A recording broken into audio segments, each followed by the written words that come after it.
Morning fellas, Ben back again on another one. I'll just quickly run you through the tiny tweaks that I've done to the motorcycle. Small mods, big mods, you can call it whatever you want. To start with, the first things first, I removed the upper fender on mine. Yeah, so much more rally style look now. What this does again, this makes the bike look a lot more feminine, a lot more flexible. Not the case with men. With men, the upper fender is just spot on. It's really part of the design, the industrial design. The right size, the right dynamics, just works crazy. But with the new Himalayan, the upper fender is a little bit of a subjective take. Some people may like it, some people may not. I prefer it without the upper fender. It's because it looks so much more rally style without the upper fender. If you guys look at this, this is an aggressive stance.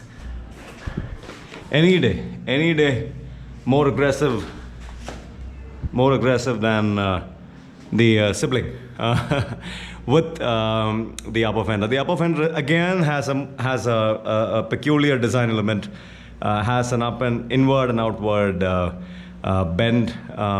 Not to everyone's liking, I would say. Much more aggressive stance, much more attack oriented looks if you were to eliminate the upper fender. So that's one that comes off pretty easy.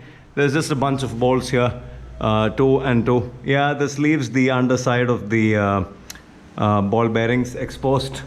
I'm not sure if I get to see the taper roller bearing, but I think there ought to be some kind of a gasket that should protect the lower half from dust getting in.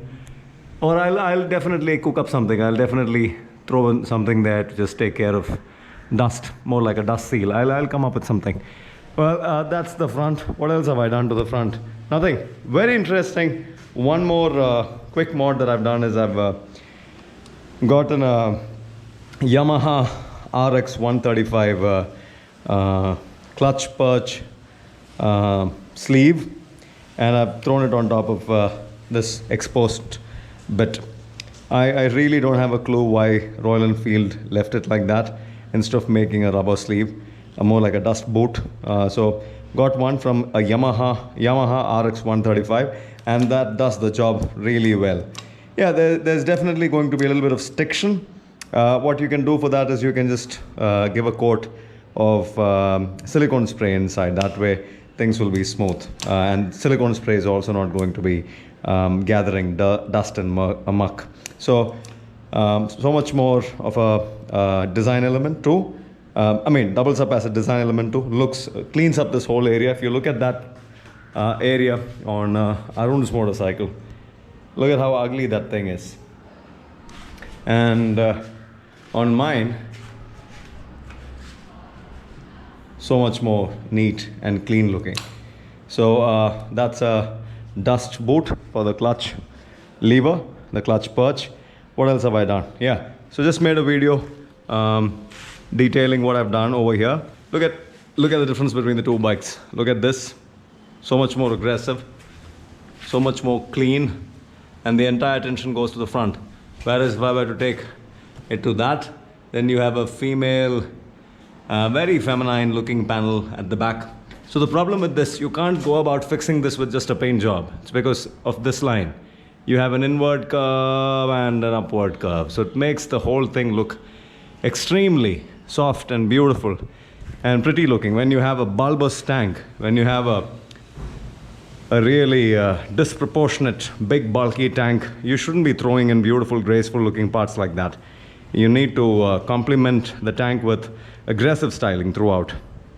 The rest of the bike is, except for these two panels, this one and the upper fender. If you were to eliminate the two of them, this motorcycle just completely tightens and looks a lot more aggressive. What else have I done? Yeah, took off the sari guard, threw in a silicone washer, and put back the bolts. What else? Oh, this catches the... no, it doesn't. Yeah, what else have I done? So far, I think that's about it. The rear tail trim, the tail panel eliminated. number plates screwed in instead of riveting. What else have I done? Another interesting thing, something really fantastic. So I'm not into numerology and I don't believe all this number game, but yeah, just people that I know, people who like me a lot and who are believers of numerology, just pointed out something.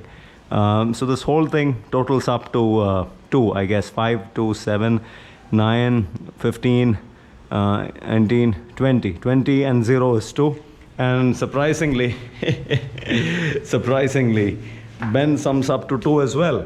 5, 10, 18, 27, 29, 9 and 2 becomes 11, 1 and 1 becomes 2.